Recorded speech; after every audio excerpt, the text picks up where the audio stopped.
L'Antichrist et les prêtres. Le 23 juillet 1943, Jésus dicte. Quand le temps viendra, beaucoup d'étoiles seront renversées, balayées par Lucifer qui, pour vaincre, a besoin de diminuer la lumière dans les âmes.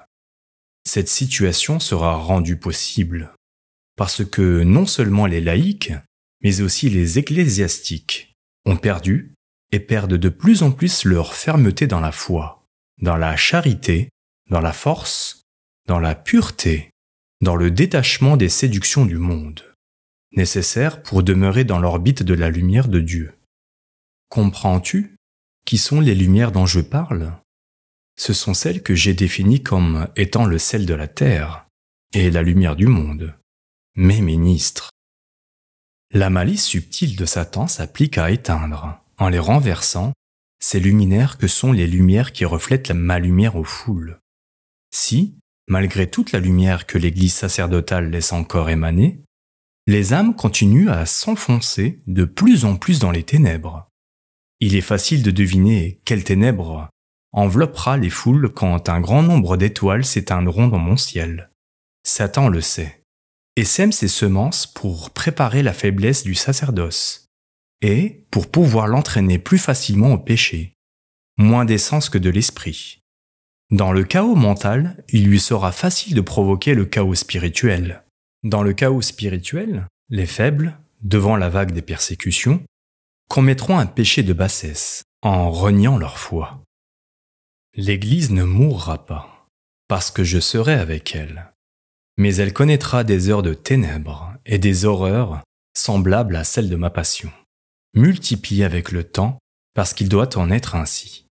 L'Église devra souffrir autant qu'a souffert son fondateur, avant de mourir pour ressusciter sous une forme éternelle. L'Église devra souffrir beaucoup plus longtemps parce qu'elle n'est pas parfaite comme son fondateur. Et si moi j'ai souffert des heures, elle devra souffrir pendant des semaines et des semaines. De même que l'Église a pris naissance en étant à la fois persécutée et alimentée par un pouvoir surnaturel, dans ses premiers temps et dans les meilleurs de ses fils, de même en sera-t-il d'elle, quand viendront les derniers temps où elle existera, subsistera, résistera à la marée satanique et aux batailles de l'Antichrist avec ses fils les meilleurs. Sélection douloureuse mais juste.